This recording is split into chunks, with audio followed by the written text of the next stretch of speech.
All right, welcome back to another episode of Phoenix Edge. This is an RPG and gaming news podcast. My name's Hat. And I'm Eric. And today we are a little light on the news. So we're going to be talking about what we would want to see in Final Fantasy XVI. Then we got a lot of comments last week and questions from our previous video. So we're going to be addressing some of those. Some of the topics are surrounding the Final Fantasy VII Remake, but also emulation and, just games that are going to be lost to history. And there's a couple other things brought up as well that we're going to talk about. But before we get into all of that, Eric, what have you been playing this week? Well, in response to the nature of the ROM situation, I decided to play around with the PBA a bit. And taking a stand, huh? Yeah, well, not necessarily. I own the game I'm about to talk about. So, yeah, even in my own logic, it's fair game, even though they don't. Absolutely. You own it. Yeah. It's Legend of Zelda Minish Cap. Okay. And I wouldn't say it's the best Zelda in the series, but it's definitely a nice little relaxing Zelda. It's not too hard. It's not too easy. It is kind of your same old Hyrule feel, save Zelda, but there's a new villain to it. There's the interesting Minish aspect to it, where you miniaturize yourself and normal size to get through puzzles. The dungeon count isn't as much, but I felt like each dungeon was pretty well designed, and not to mention the game looks pretty beautiful for a 16-bit GBA game. Like, they did a really good job making it look good even today. Yeah, so, I was just gonna say, I haven't played all the Zelda games. There's a lot of them. It's not really my favorite series, but I do respect it a lot. And I haven't heard a lot about this particular one. Usually I've heard a lot of people say, well, oh, that's the one I haven't played from what I've seen. But so what compelled you to play it? I don't know. Looking for something to do till Dragon Quest XI. You can see behind me that I've dived a little bit into Octopath Traveler again. I've gotten through some people's chapter 3s, and I haven't gotten to chapter 4 with anyone yet. Well, gotcha. Old Barrick is on chapter 4, but I'm not going to his chapter 4 yet. But so you're just trying to kill some time until Dragon Quest XI comes out? Yeah, gotcha. This is basically my just find anything to keep me occupied till Dragon Quest XI. I went a little more into Dead Cells also, but it's more roguelike than it is Metroidvania. I was kind of given the chance on the fact that it did have those Metroidvania elements, but it's a well-designed game. It's just I'm not the biggest fan of rogue dungeon type games. I rarely find enjoyment from them. There's nothing wrong with them in particular. It's just not really my cup of tea. So that's kind of a game I put down. I didn't think it was too hard. Well, at least how far I got. I put about 3 or 4 hours into the game, and I died about twice. And I didn't feel really frustrated by it, but I was just like, I don't really feel like playing it anymore. This isn't really my cup of tea. Yeah, I feel you there. Anything you've been playing? Yeah, so it's funny you kind of brought up that you've been just trying to kill some time until Dragon Quest XI comes out, because that's been my mentality too, right? I keep looking at stuff that I want to play, but I don't want to start anything to where like I'm going to feel really compelled to finish. Necessarily, because Dragon Quest XI is coming out September 4th, I believe. So anything I start, if I want to finish it, I don't have a lot of time unless it's a shorter game. So this week I popped in just to check it out for a while, and I've been actually playing it a fair amount. Is the Star Ocean Till the End of Time, because we were talking about that. 3, that was? Yes. Okay, just making sure. Yep. Because I've actually have not played that one. I've only played the first one. I've only played the first one and the fourth one, and both those two that I actually liked a fair amount. I think I'm in the minority on that. So I know the third one has a little bit of a little bit of disagreement among the fans whether or not this one's a good one or not. So I've been trying it out. I'm in the middle on it thus far. I know it's like a 60-hour game, roughly, maybe 50 hours, depending on how you play it. So I'm not, halfway through the game or anything like that, but I've been playing it all week, and I'm intrigued enough to continue playing, but I do have some issues with it. Mainly, the voice acting's terrible. And I don't expect it to be good from the time it came out, but I think it's pretty bad.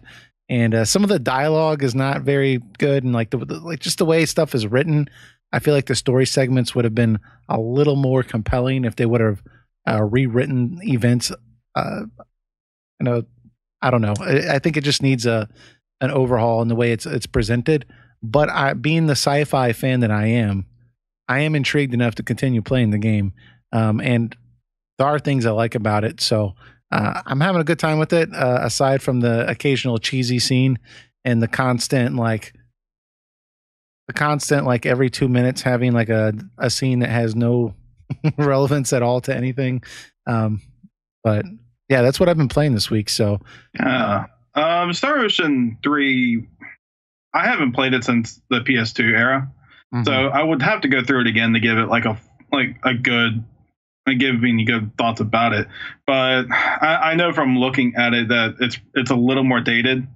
I think the popular consensus for the game itself is that people liked it, but there is a certain part of the game that's very controversial with people. It's the plot twist. Yeah, which is the plot twist. I was trying to not say it, but yeah. Yes. Well, we're not saying what the plot twist is, but from what I understand, there's a plot twist about halfway through the game. Most people like the game up to the plot twist, and then about 50% of the fans kind of drop off after that point, and then 50% of the fans think it's like the greatest plot twist ever. I already know what the plot twist is, but I'm not going to say it.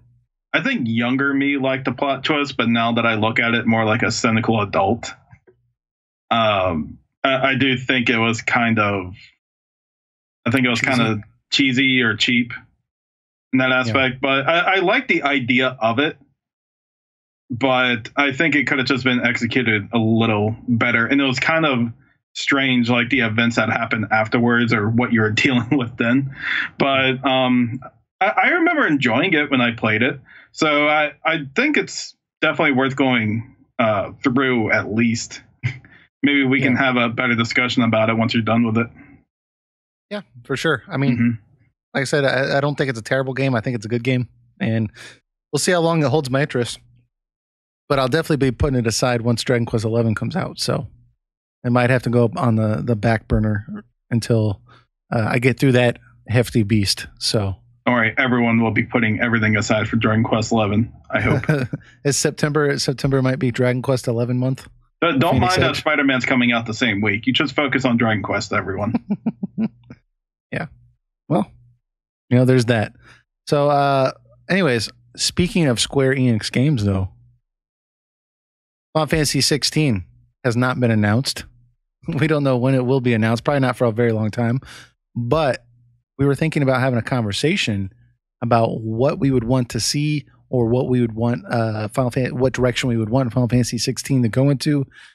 Eric was talking about, he actually had some specific thoughts in a previous episode, and he thought he might bring some of those up in a future episode. So with the news being as light as it is, we thought, why not just bring it up this week? So first off, Eric, you want to just start off with your ideas for Final Fantasy 16?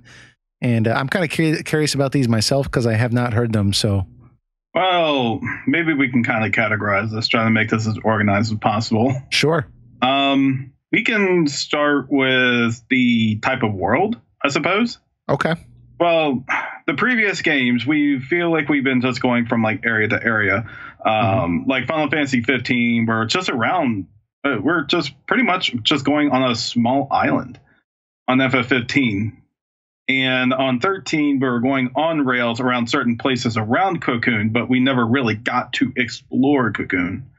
And then we have, Final Fantasy 12, which Ivalice was great. I love Ivalice, but I don't feel like we really got to see the whole world that place offered. I wanted to see more of 12. That's what I wanted mostly out of it, because it was I love the world of Ivalice, and I know we've gotten more perspective on Ivalice and other titles like Vagrant Story, but I just wanted to see Final Fantasy 12 just fully diverge into the world that Ivalice is set in, and I don't really think we got that. But now with Final Fantasy 16, Just a warning, everyone. I'm pretty traditionalist when it comes to Final Fantasy, so heads up, I'm going to be comparing it a lot to the Super Nintendo and PS1 era of Final Fantasy.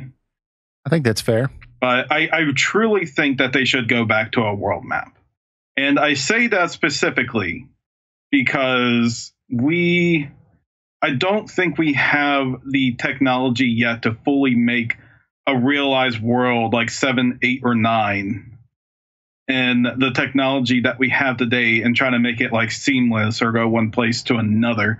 I think I think you have to bring some abstraction back for this technology. I think you should have like a world map type deal again, but just make the towns and dungeons just ridiculously gorgeous.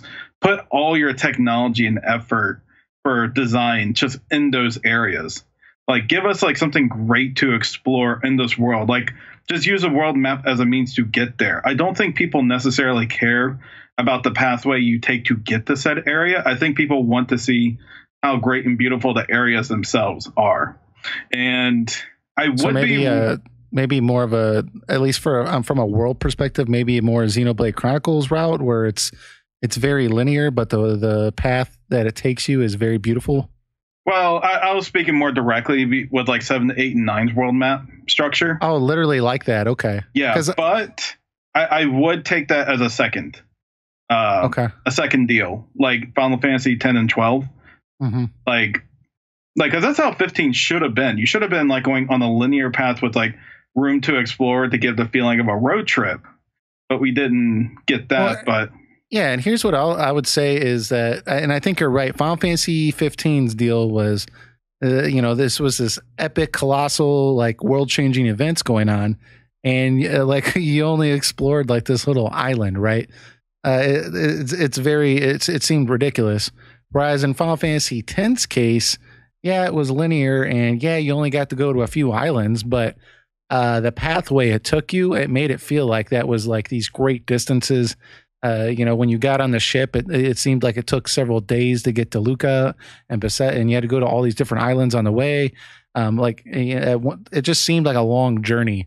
So I think if they did go that route, like I think that would probably work best. But if they went back, and I know you got some thoughts to interject here, but if they did go back to the traditional Final Fantasy 7, 8, and 9 route with the, like you said, the world map, that I'm kind of curious how they would implement that, because if they literally did it just like those old school games, I think it could work, although it'd be a kind of like very retro, but I think that stylistically would work right now.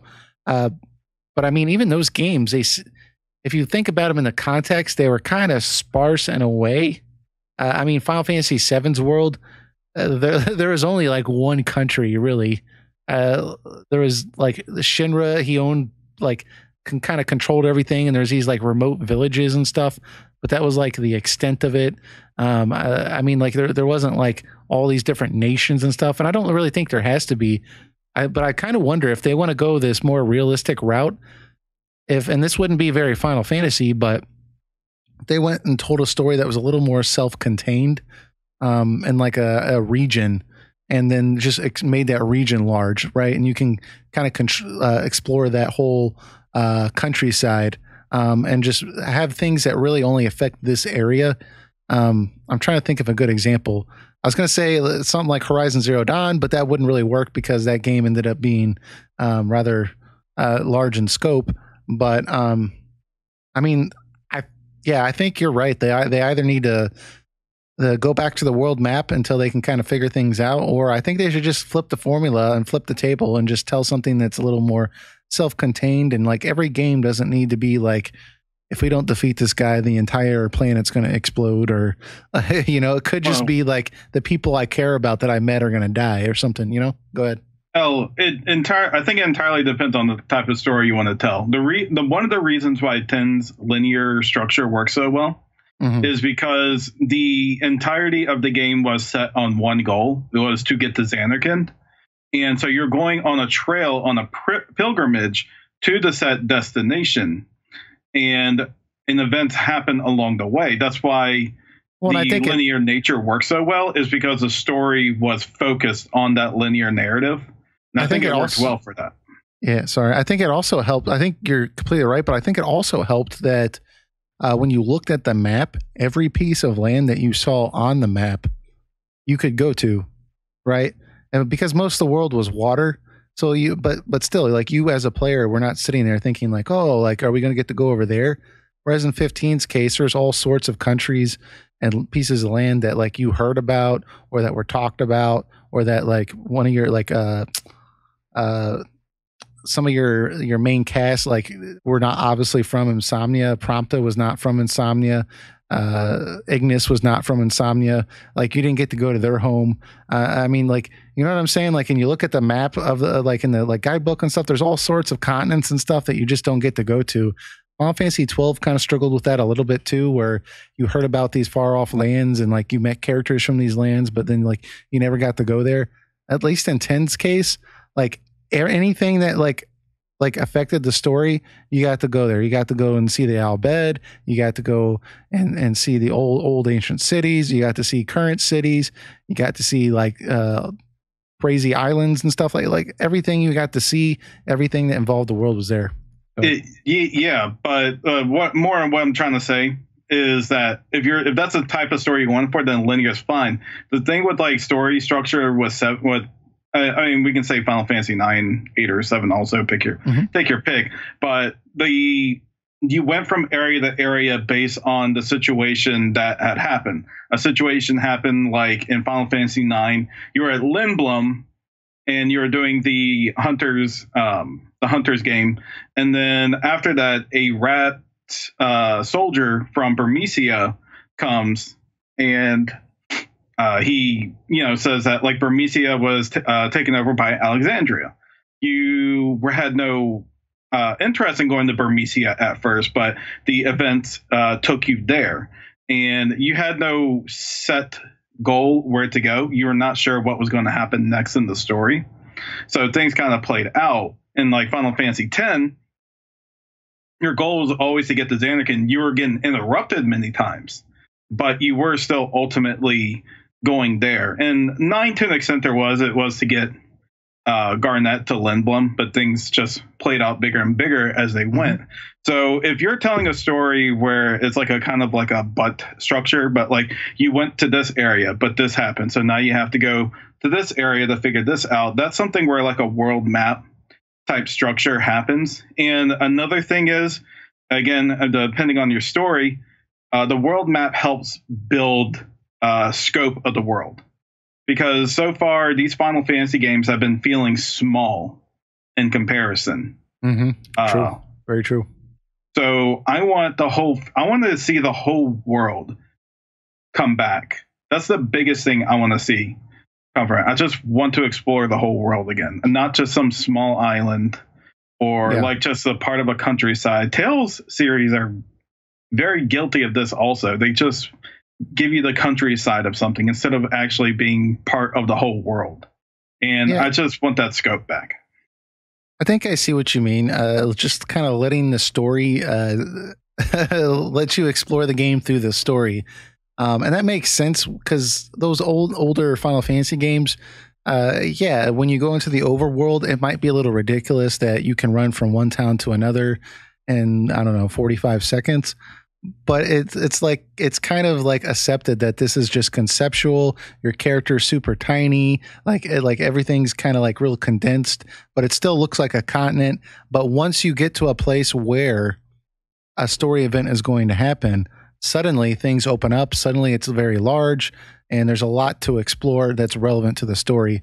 And like you said, the story's pushing you to go to that location, so it's not you just like rummaging around trying to find where you're supposed to go. So I can agree with that. If they can bring back the world map and kind of bring back that scope of these games like it used to have, and we can actually have a world that feels large in terms of world building, but isn't just large for the sake of it. Because, I mean, if you think about it, 15 was technically a rather large game. If you want to talk about just walking from point A to point B, it was ridiculous.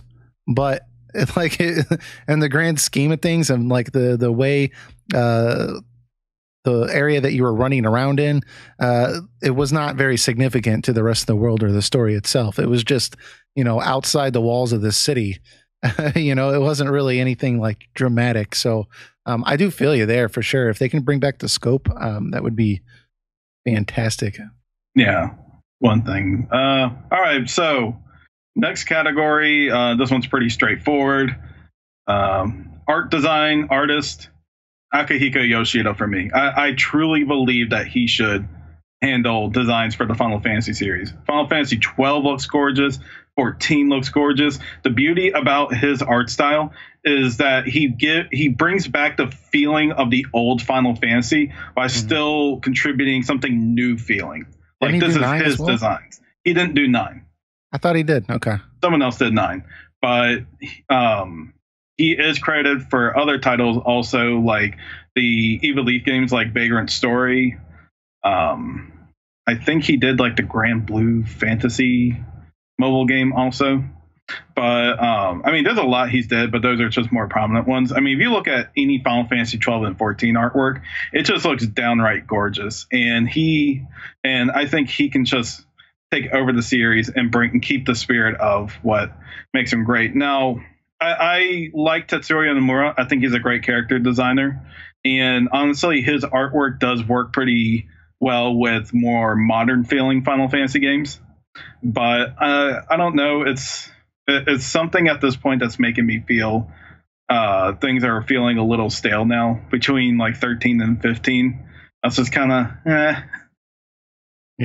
with the designs, like nothing feels too special about them.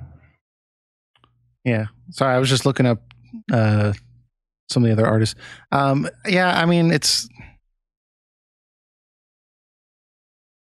I think there's so much. I really, to me, artistically, I'm more concerned with like the design of things. You used to have like a very intricate world that was almost like a canvas that somebody drew on, right? And like you would walk into a house and you would see tables that were like really messy, and there's all sorts of crazy windy paths and houses and forests, and it was very, very interesting. And now it's very it seems like very strong focus on realism and like I don't know, maybe to me personally that's just I'd rather have that return to a more artistic approach than simply realism. Stylistically, I'm not really. I don't know. I think part of 15's problem was that it was just dated by the time it came out. Noctis. No one dresses like Noctis dressed by the time the game came out. That was kind of old. That was very Matrixy. I don't think people dress like Noctis did 10 years ago either. Well, if you're in like a rock band or something, maybe. Yeah.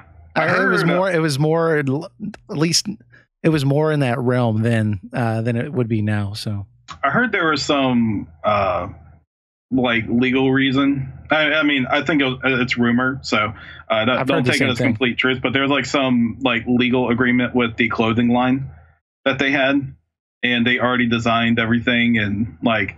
Yeah, it did all that, so they couldn't change the way they looked, because they even openly admitted that some of their designs looked a bit outdated.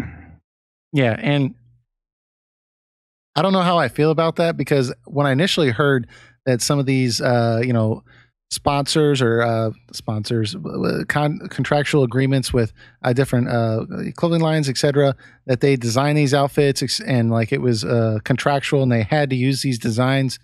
At first, I was like, okay, this makes sense to me. But now, like, if you think about it, if you design clothes, right, you're a company, you're very fashionable. You always want to be up on the trends. The last thing you want is like a major release to have clothes that look like it's from like 19 or whatever, that's dated, that's not stylistic anymore, right? Yeah, like if I was the clothing company, I'd be like, no, please, let's redesign these characters for today. Like, if you're going to be putting my name on it or associate with my company, let's update this a little bit. Let's make this, 2016, 2017 instead of 2005 or 2006. But, there's probably some of that's probably lost in translation and just like, you're just, who knows why, but, Yeah, honestly, I liked Noctis's original design. It definitely looked more timeless. Like, the Noctis we have now, he looked very plain. Mm-hmm. I was actually hoping that they would release some DLC with like the original Versus 13 costume and let you roam around in that, because I would have been all over that. I mean, hey, that's DLC I would actually buy. Yeah, for it. Sure. Yeah, I thought that design was much cooler. Granted, the slight redesigns of the other three characters look better. I think Noctis is just the one that I thought they should have just kept the way he was. How do you feel about the I don't want to say premise, but like the time frame it takes place in, right? So like Final Fantasy IV was very medieval, Final Fantasy IX was medieval, 12 was I think they like should go back medieval. Really? Here's what I think. Mm-hmm. Either you go back medieval, or if they want to do something completely new, they need to jump far into the future. Like they've kind of flirted with it with Final Fantasy 8 and 7 and 13, where it's like 100 or 200 years in the future. Arguably, I think some of the technology is a little out of place even then. But they've kind of flirted with it a little bit. But I want to see, like, if they're going to go into the future, I want them to go like 1,000 years. I want to be traveling between planets. Like I want something crazy, like very Star Warsy. That's a very Final Fantasy. Either go way in the future or go back to medieval and kind of get that nostalgia back with me. But how would you feel if it was very futuristic? Would that be a turnoff for you? I just don't think it would. I'm not sure how appropriate it would be. If they did something very futuristic, I think they would have to do something very, very unique with it, because they have like Star Ocean to serve as a very futuristic type deal where you explore planets. They have that type of structure game already. And if I had to choose two, it would either be medieval or just something unique and we did not expect.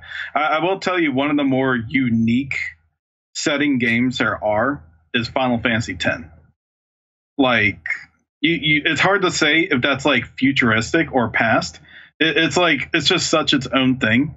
It is because like, they don't believe in technology, but there is technology. Yeah, I guess it's kind of a way a post-apocalyptic type of world, but it's like, I see what you mean. I mean, and it's kind of a similar vein. That is one of the reasons why I found Final Fantasy XII's world so interesting, because in some ways it seems medieval, but then you start like exploring this land and you kind of realize that technology basically got to what we would experience as like the mid 1800s. There's train tracks and stuff, but like, Nethicite kind of took over everything, and that's why things fly. That's why they never really got past that. So it's kind of a unique time frame you don't really see games take place in.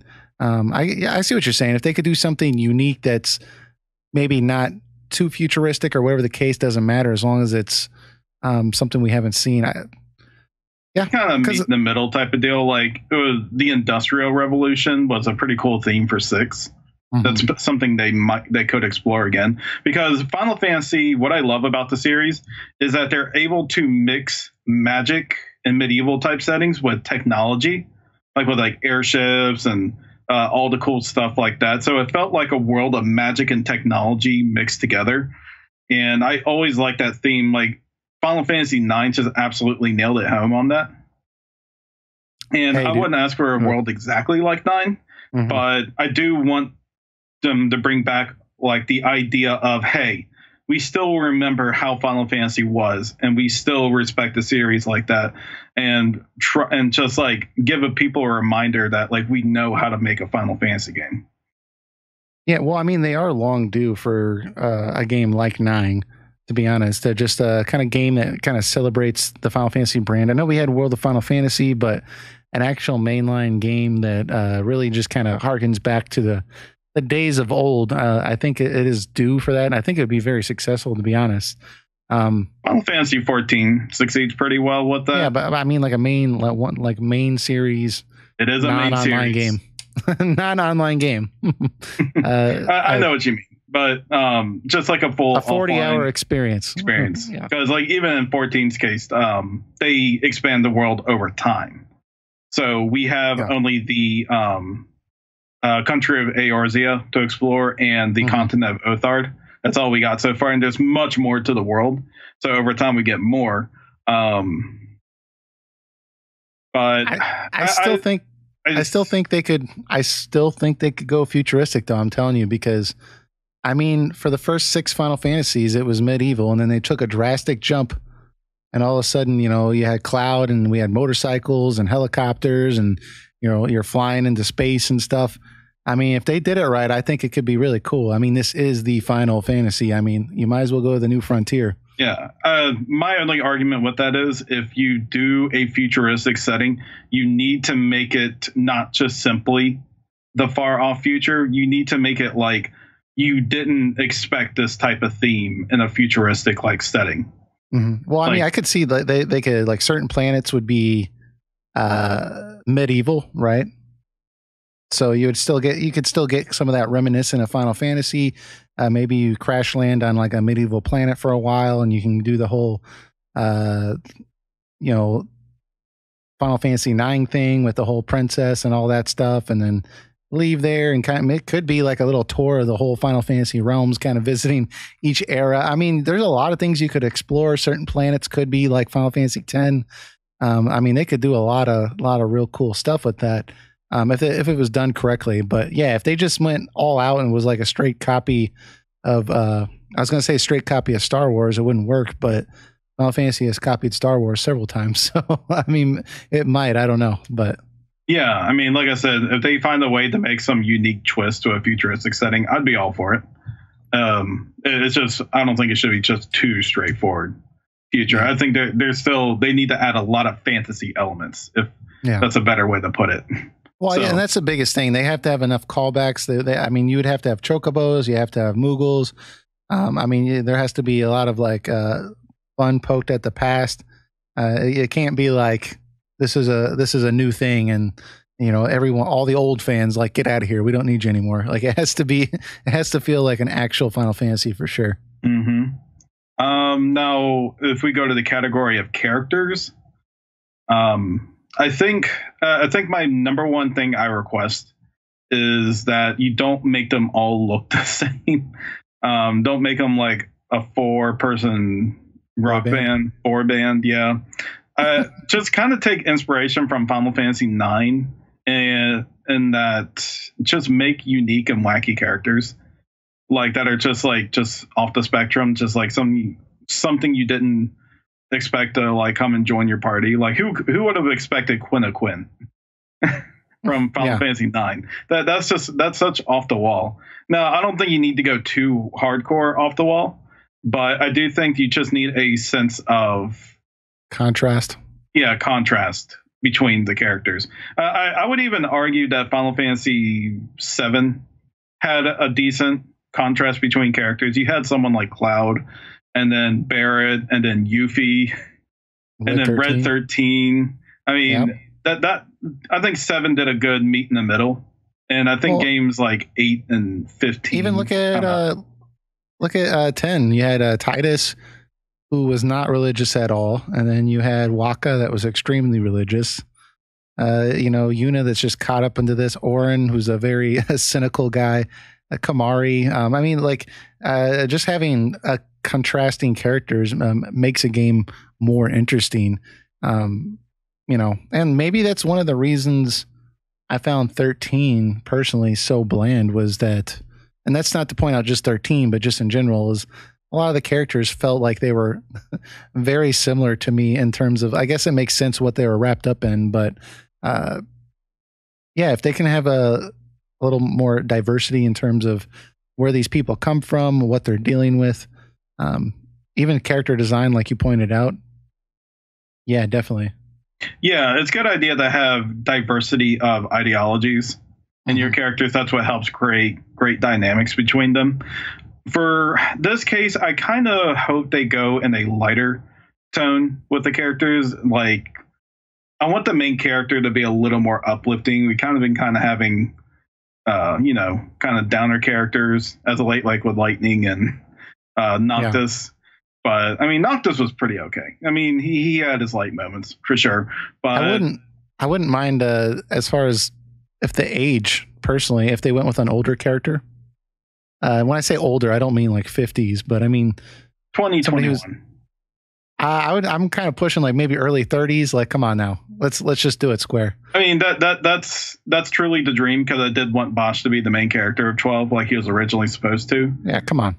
But I think you're asking for an older, more mature story if you go for the 30s. Yeah, so if you want a more mature story out of it, I think an older character definitely is the way to go. Unfortunately, that's not the mindset that Square Enix has. He's got the mindset of, I mean, I'm on your side, definitely, but Square Enix ideology is they got to be younger to appeal to the teenage fans. That's such a weird way. I'm sure there's data to back that decision up, but I'm trying to think. Like when I was 15, I never thought while playing a game like, oh, where's the 15-year-old? Like that's me. Like, you know, like, dude, no, like, come on. Like my favorite movie when I was in middle school and high school was Gladiator, and Russell Crowe was like 40. Like I wasn't like, oh, like he's not like me. Yeah. Like, you know, like I would just make it like a very cool story, a very cool character. I don't know. I'm sure like I said, I'm sure their marketing team and their has data to back that up where that's relevant. But in general, that's only pissed people off in the past. I mean, when they shoved Vaughn in Final Fantasy 12, that's been a source of contention. People didn't like Hope in 13. At least in 15, they didn't try to stick like an 8-year-old in there. Oh, it's not so much that you want to be the character. The mindset is that if you're someone who's between the ages of say like 13 and 17, you relate more to the actions of the character, like how the character feels about a situation. You're like thinking to yourself, yeah, that's like, why is he acting like that? That's so right. I'm in agreement with the hero here. They want you to relate by the actions of the hero and how the hero comes to his revelation conclusion. It's kind of an inspiration tool for some of that age. I get that, but I don't think that's really relevant for a video game because you're only controlling one character, right? So, I mean, I was 12 and I loved Final Fantasy VII. At that point, Cloud was like 9 years older than me, right? I mean, like, I see what you're saying, and I think that's true for maybe like a television show or like a movie where you have all these like different cast members. But when you're specifically controlling a single character and you're trying to get involved in that person's story, to me, like it's got to make sense. But maybe that's just because I'm getting older. I don't know, but I don't know. It's I mean, yeah, I definitely see what you mean, and I do personally believe that even people from ages 13 to 17 can be challenged by getting from an older perspective.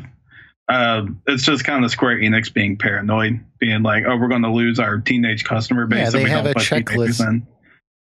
They have a checklist of what works, and like if they don't hit all the boxes, they're scared. So honestly, I kind of do like a meet in the middle thing. If I was working in the realm of the Square Enix mindset, that I would make the main character like 20, 21 years old, around there. And I would kind of make them more lighthearted, like Barter Zidane. Like I'd like just make a fun character. Of course, give the character conflicts and serious moments to be sure, but like to make them not one dimensional.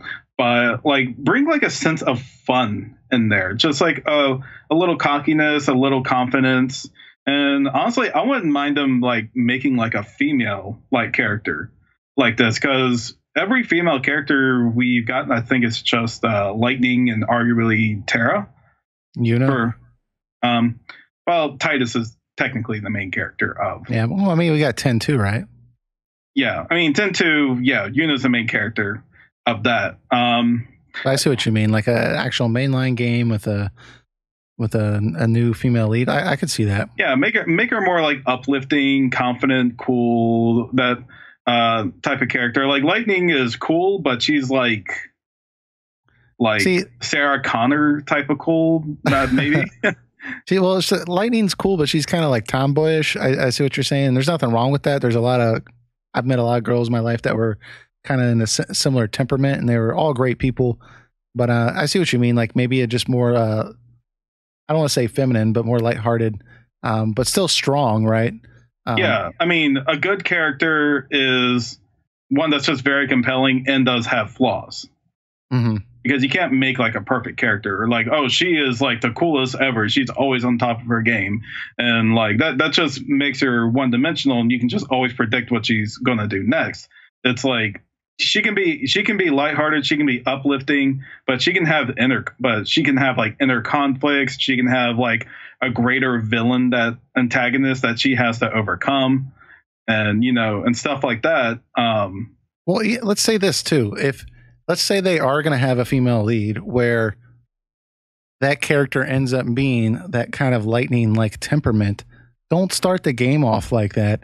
Start the game off before they had that temperament and let us see an event or two. Let's see some circumstances that led them to become that person. I'm just thinking of Tales of Berseria. That character was very, very lighthearted, always laughing, but still, very motherly towards her little brother. And then, whatever, through the course of the game, that person turns into somebody else, as you're expecting with any character. But like what I'm saying is, let's see some character development. Let's see how that character became that way. You see that with Final Fantasy X with Auron, right? You see him as this very like rigid man that's like, well, what's his deal? He doesn't ever want to laugh. And through the course of the game, you learn about his past, and you see he actually used to be very green, much more, less cynical about life, a completely different person. I don't know. I'm just saying, if they're going to make that character have that kind of temperament, let's see how they got there. Yeah, definitely. I can definitely agree to that. So my basic stance is have a good contrast of characters and, bring a little more lightheart to it, because we've gotten a lot of, overly serious feeling characters now. And it's just a nice little change of pace. But I guess the two more we can talk about is battle system and soundtrack. I guess we could both agree on soundtrack that we would probably want Nobuo Uematsu to come back, or Yoko Shimomura. Yeah, and I don't see any reason why that could not be done. To be honest, to bring Nobuo back, short of him just not wanting to do it. He'll do it. He just acts more like a contractor now than an employee. Yeah, but I'm just saying, like I see a lot of stuff on the internet where people say, oh, he's not really interested in doing it anymore, or that's BS. If Square offers him enough money, he'll do it. So, that's just, so I don't see any reason why he couldn't be on the next game. So he did the entirety of the 14 1.0 soundtrack. And that was only 8 years ago, roughly. Mm-hmm. He did that. So, always a chance he'll come back and do the full thing. If not, then, I'm fine with Yoko Shimomura doing it again. I just don't think she was given great direction to work with in 15 that made a lot of the tracks memorable. She still did good. It's just, I can't really name any 15 soundtracks on the top of my head. I really can't. Well, I remember the one with Leviathan. I thought that was pretty epic. Yeah. And like Insomnia itself, but I can't really remember anything beyond that. I remember the gas station theme because it's, beaten into my head. Yeah. Or the menu theme. Yeah. Mm-hmm. Well, we've kind of talked about that in the past, where she kind of got sold like a bad gig there, because she started working on the game like 10 years ago. And at that point she was writing songs for it, where the premise of the game and the tone of the game was a lot different. It was really dark. It was very gothic. It was very depressing. And that's where you get that soundtrack with like the piano and the woman like kind of like singing over it. And it's real depressing, but it's kind of moving at the same time. It had a real strong theme to it. And then over the course of the game, Final Fantasy 15 ended up being a lot more lighthearted. Became about brotherhood, and just like hanging out and getting to know your friends and trusting them, and like, goofy stuff that happens along the way. And so she had to kind of shift focus, and like the soundtrack was all over the place. I don't think it was her fault. Cause you go listen to some other stuff she's done, it's been spot on. So I think anybody that would have been, oh yeah, she's an incredible composer, stuck in that position, would have been, given the same thing. But if she could do it, I would be okay with that. I think I wouldn't mind seeing Yasunori Mitsuda give a shot at like a full game.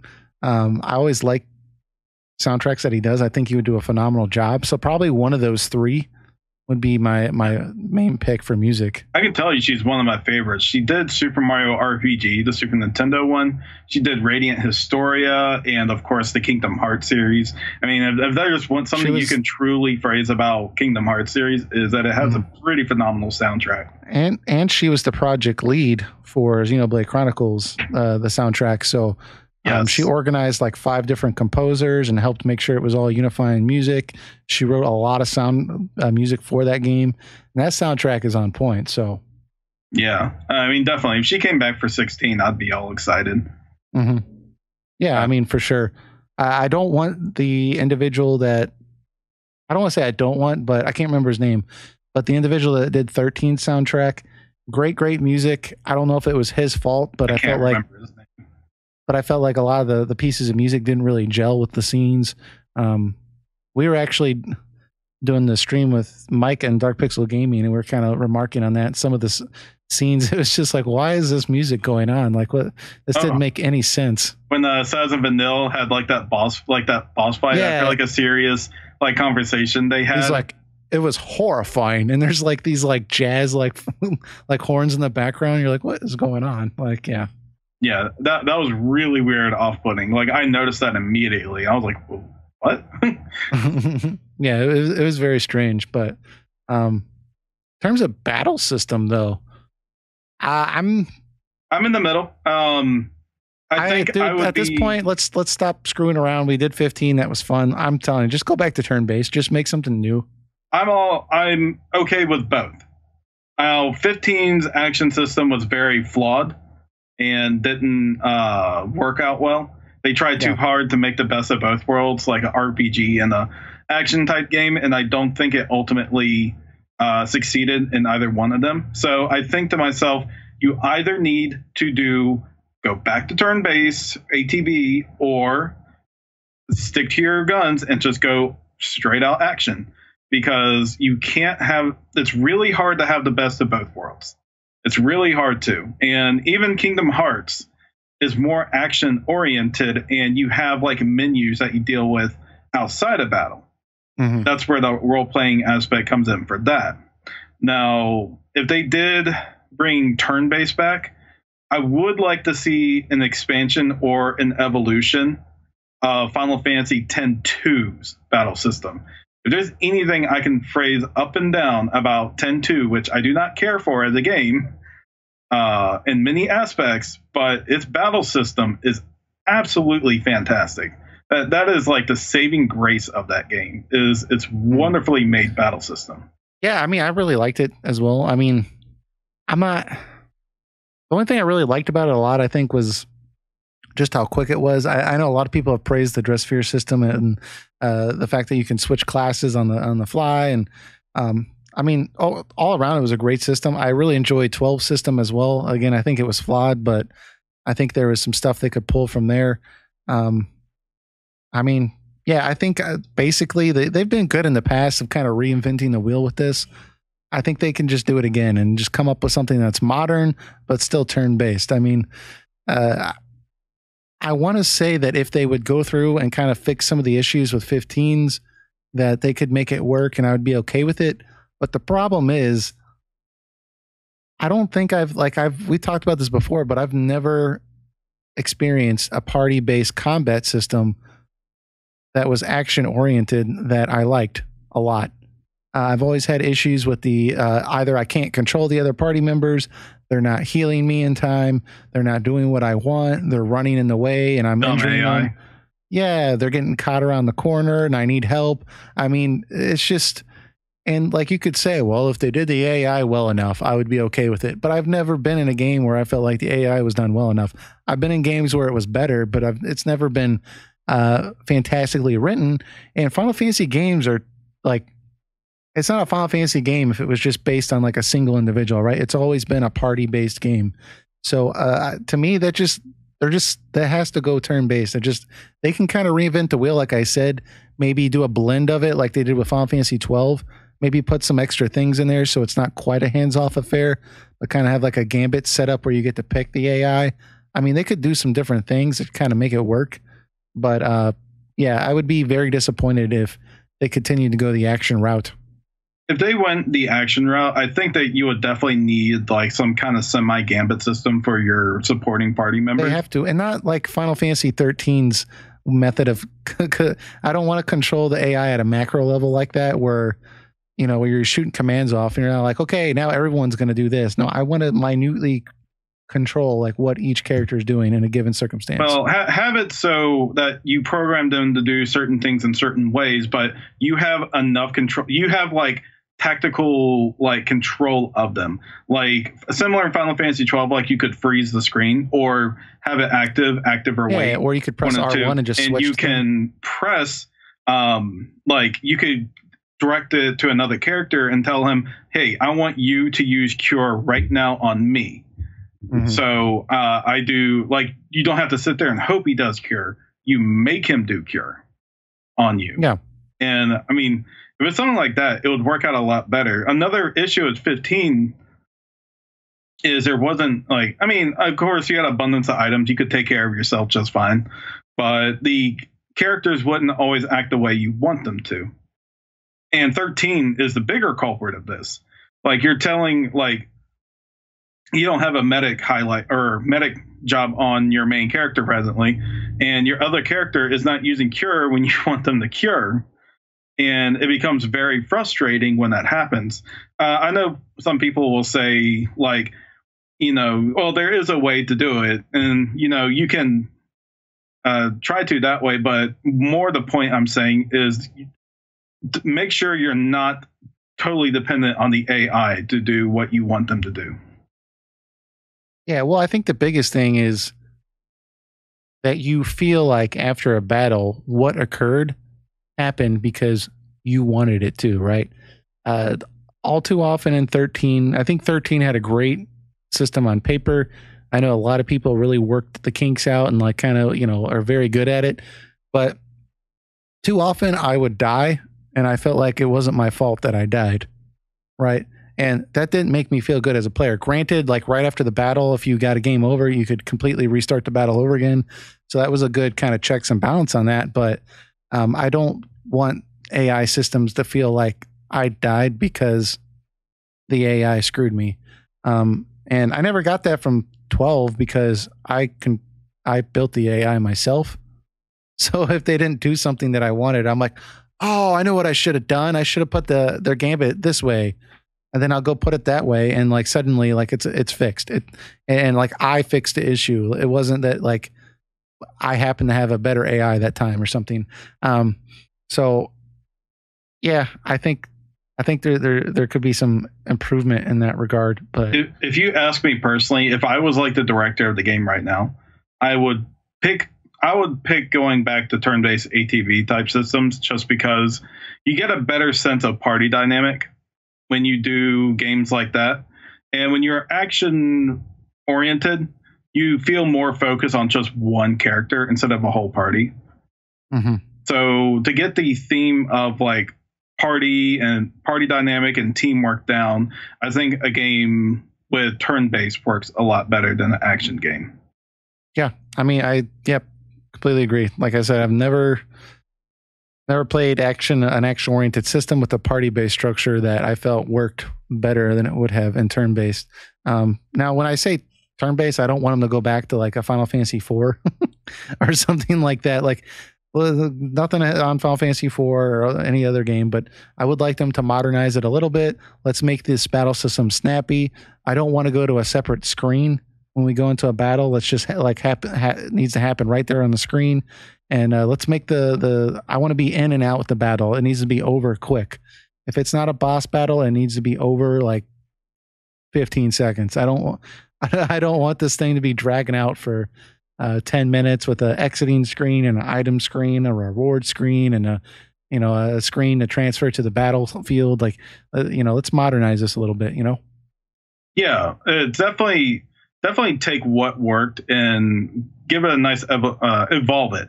Like another phrase I'll give to a game like Persona 5 is I think the battle system and the UI for the battle system is just so ridiculously good. Like It feels very intuitive. It feels modern. It doesn't feel like I'm going classic scrolling through the list. I know saying that as a Dragon Quest fan, but I love Dragon Quest for the fact that it is classical and that nostalgic feeling. But Final Fantasy is the game that focuses more on trying to evolve the series genre. So I think they just need to take what worked with them, make it like a fast-paced type turn system, and just like you were saying, just make it as intuitive as possible. Make it feel like you're just going in and out of combat. Don't make it feel like some big spectacle show, unless it's like a boss fight.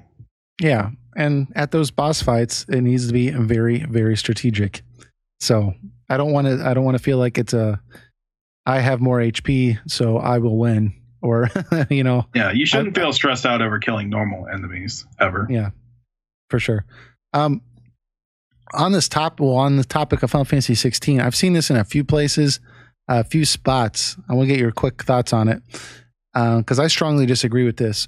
But I've seen a few people say, hey, you know that Agnes Philosophy trailer, they should make that Final Fantasy 16. And nothing against what I saw in that trailer, but personally, I do not want Square to spend the next 10 years or however long working on a game based off a trailer again, like they did with 15. I feel like they show too much in Agnes Philosophy. I feel like they would develop entire story arcs around random characters that were just like appeared in the trailer for no apparent reason. And like, I think at the end of the day, they just need to be able to work on a game. And, you know, if it sucks what they have, they work on it and they get to a point and they realize conceptually it just sucks and they need to rebuild it. They did that with Final Fantasy X. If you look at like the early artwork for Final Fantasy X, drastically different. I mean, Yuna was going to be wearing this like whole like Star Wars looking like helmet type deal, and like it was ridiculous. They went back and they were like, this looks ridiculous, and they redid it from the ground up. They did the same thing in Final Fantasy IX. You see this type of stuff with Pixar all the time. They say the movie and that you see, they rebuilt it like 50 times and like worked it out and threw away stuff and put a new idea in there. They need to be able to do that. And like if they came out and they're like, yep, Agnes Philosophy, that trailer, that's going to be 16. Like, I just feel like they would be holding themselves down, like anchored with this like idea that was just kind of thrown together to impress people however many years ago, you know? Yeah. No, I don't want them to use it. And I have two reasons why. The first reason is it feels too down to earth. The fantasy, fantasy elements that were in that game felt very minimal. They had like this Middle Eastern theme to it, and they had like these like rebel like soldiers, like ones that you would see here today with like machine guns coming in, and it just felt so out of place for a potential Final Fantasy title. And I think they could make it work, but go ahead. The second reason is because, I believe you already brought it up, is because they'll be holding themselves down and they have to create a world based off this concept instead of basing or creating a concept from the ground up from something they want to make. Or like they don't have any rules or anything. They don't have to go by the trailer for anything. They don't have to be like, oh, well, we can't design it this way because this was not how people were in the trailer. So we have to keep it consistent with the theme of the trailer.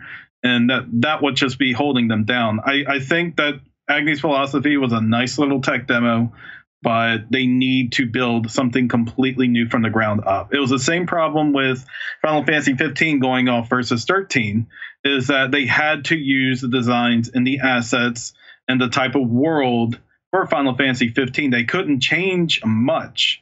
They could only change some story structure here and there, but they still pretty much had to make that kind of world. Yeah, and if you think about it, even Versus 13 was very, very restrained because it was supposed to operate within the same universe as Final Fantasy 13 was, you know? So there was a lot of like limitations. I don't want to say limitations, but creatively they weren't able to really explore ideas. They had to like make sure it was working with these other ideas constantly. In 15's case, I mean, there was characters that were in the game that they didn't even want to be in the game, but because they, like, for example, Core, they did not want Core to be in that game, but he was in the game because he was in some old trailers and people were upset that he wasn't going to be in there. So initially, the initial version of 15, or had a very minor role in the game at all. And that's just one example of where, because they've already released old content, like they got kind of stuck with this new stuff. So my objective as core is to protect the king at all costs. But I'm not going to be there. But yes, I am not going to be there. That's how I will protect you, Noctis, by not being there. I will take the king's shield. Heavily inconsistent. I will take the king's shield away from the prince and take him to a demonic being that might kill him. Yeah. I mean, there's a lot of inconsistencies with that story. Core is only just one of them. Yeah, so I'm hoping to see something fresh, something new with this game. I can't imagine we're going to see anything earliest 2021. I'm saying earliest. We would see something for Final Fantasy 16, I imagine. Maybe 2020, but like, dude, I would be shocked if the summer of 2020 we saw like a trailer for 16. I would be shocked. There used to be a time we see a game a few years later, like even 12 to 13 was about 4 or 5 year gap. Now we're waiting 4 or 5 years for an announcement, a trailer, and then wait 5 more years after that at the least. Yeah, I mean, this is going to sound bad, but there's a part of me that feels like the best thing that could have happened as a fan of Final Fantasy is if 15 did not sell well. If 15 did not sell well, I'm sure they would have come out with another Final Fantasy. There's too much history for them not to give it another go. I just think it would have been a little more self-contained. It would have been a little lower budget. They might have put it on the Switch, and it probably would have been a better game, because right now, the problem is they're just obsessed with trying to be legendary, so people can say, hey, remember in 2018, Final Fantasy came out and that thing was epic. That was the new bar for the West, Well, that's another big point about my idea of world structure, going back to a world map, is when you make these big open world games, it takes so long to do. It takes so long to make this open world. And on top of that, you brought nothing interesting to the table in terms of open world games. I mean, I can already name a few games off my head that are already better than that game. I mean, you got Witcher 3, Horizon Zero Dawn, Zelda Breath of the Wild. These are all much better open world games because they know that they have to treat their open world like a character itself. And Final Fantasy 15 was not able to do that. They were trying to tell a linear story in an open world environment. Felt empty. Yeah. Yeah. And I just don't think the Final Fantasy story structure works very appropriately for that. So I think they just need to go back to a linear, not Final Fantasy 13 level linear, but they need to go back to a form of linearity that makes the story feel more focused. Yeah, I mean, honestly, at the end of the day, we can say what they need to do and what they don't need to do, but they don't need to just have a checklist of oh, this is what we'll do. This is the magic formula for Final Fantasy 16. If we do a little bit of this and we do a little bit of that, it'll be a good game. No, they just need to have somebody direct it and people that are involved with it that are confident in their ability to make a good game, have artistic vision, and have the skill set to execute it. Right. Right. And know how to use their time efficiently. Yeah. And that's all the game needs. I mean, because right now that's just what they're stuck in. They just get their marketing data and they're like, well, according to this is the secret formula for making this a success. And it's just, no, you don't need to do that. Stop. Just make a good game. That's all you got to do. It doesn't need to be 30% Japanese. It doesn't have to be, you don't have to have this amount of magic or this, you don't need to do any of that. So. Yeah, I agree. They need competent team members, especially in the director and producer role. For sure. Let me see here. Do you have any other thoughts with this topic though? Just please make a good game, Square Enix. That's really what we're asking for at the end of the day. Yeah, I'm sure you all listening to this have some thoughts regarding this, and we're willing to keep approaching this topic as this year continues because it's a very fascinating topic to us. But leave your comments and kind of let us know what you want to see in 16. If you think anything we said was incorrect, or you would kind of tweak it a little bit, and we'll discuss it some more next week. But we do have some comments to get to, so we got a lot of them. So let's go ahead and get to those. Let's see here. We got BioPhoenix. He said, and let me stretch this out real quick. Sorry, guys. He said, I'm always down for more retro-looking games by bigger companies. So last week we were talking about a variety of things, but one of the things we were talking about is just kind of making games that more old school look, because you're seeing a lot of those with Octopath Traveler and a variety of different games that Square has said they want to create in the future. So he said, I'm always down for retro-looking games by bigger companies. They would be cheaper to make and still look nice. For an example, I wish Nintendo did more 2D Zelda that felt like the NES and SNES games, but had new ideas, or even something a lot like the Game Boy Color games, just smaller titles made for a cheaper price, but have the retro look. That's interesting he says that, because I'm kind of wondering what the fate of 2D Zeldas will be now, because the 3DS has a little life left in it, but it's still ultimately going to, the bigger titles are not going to really be on it anymore. And we're in the console, how they've had it structured lately is that they've had the 2D Zeldas on the handheld, and they've had the 3D Zeldas on the consoles. But the Switch is both the handheld and the console. So it's like, what will happen to 2D Zelda? So unless Nintendo makes like a new handheld oriented system, like a successor, like a true successor to the 3DS, then I'm kind of scratching my head on where 2D Zeldas will come from here, unless they make the next Switch console Zelda like a 2D game, which I don't think they will, because Breath of the Wild was just too magnificent to just not use that engine again for their next game.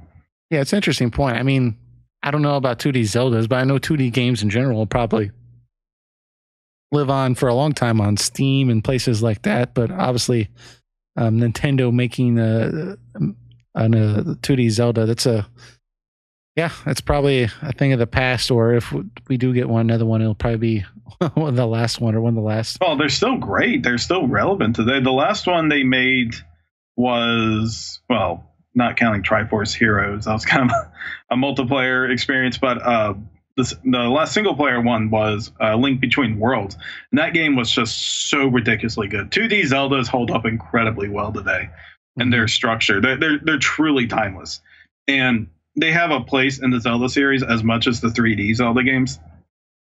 So unless there is a 3DS successor, then like I said, I just don't know where 2D Zeldas will go from here.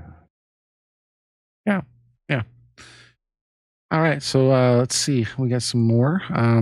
He also said, BioPhoenix, he's talking about basically with the IGN and the fact that Philip, one of their old, now he got fired, but one of their old reviewers was actually caught with plagiarizing a smaller YouTuber. I think it was Boomstick Gaming. So he's just talking about that. He said, as someone that reviews games for fun, just play the game and speak how you feel about it. The only thing you should look up is basic info like when was the game released and who made it, etc. But when it comes to writing a review, use your own words in a way of how you speak, because everyone has their own way of writing. I'm not even a fan of IGN, but I'll give them credit that they took action on this situation. I totally agree about what he's saying about IGN. I think like I have a lot of negativity or negative things I could say about IGN. At the very least, hey, it would like once the story broke, like a few days later, the guy was fired. I mean, we can agree or disagree with IGN reviews, but I mean, you can definitely give them credit for journalistic integrity. Sure. They won't allow plagiaristic material to run rampant in their website. If it gets caught, they will deal with it. So you have to give them mad props for that. But I think as far as to his other point, hey, it should be in your own words, etc. I totally agree with that. I mean, personally, if I was going to make a review for a game, right? I think I would look at other reviews just to see if there's a different way of looking at a piece of criticism that I have and seeing if I can kind of go back to the game and kind of reevaluate my position.